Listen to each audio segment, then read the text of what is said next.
Mesdames et messieurs, bonjour et bienvenue à cette session de la revue de presse du jeudi 4 décembre 2025.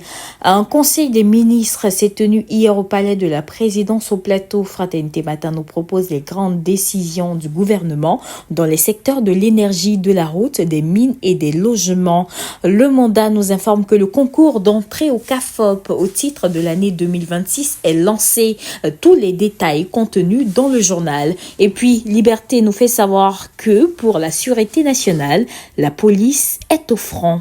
Et puis sur le plan politique, notre voix s'inquiète de la militarisation des élections en Côte d'Ivoire avec 44 000 hommes pour la sécurisation des législatives.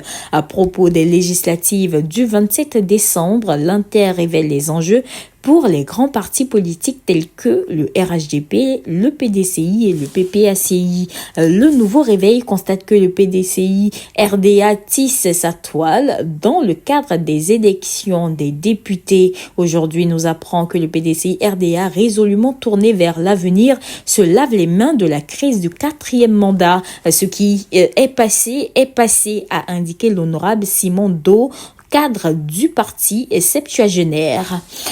La Voix originale informe que le sélectionneur Faye Hermès dévoile la liste le 9 décembre pour la CAN 2025 au Maroc. Et puis, Soir Info nous annonce la triste nouvelle d'un bébé de 2 ans retrouvé mort dans une fosse septique à Gonzagueville, ce dernier ayant échappé à la surveillance de ses parents.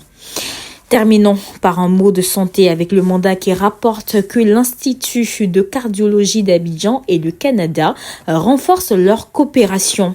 Il est bon d'indiquer que tous les journaux sollicités pour cette revue de presse sont disponibles dans le réseau de distribution Edipresse.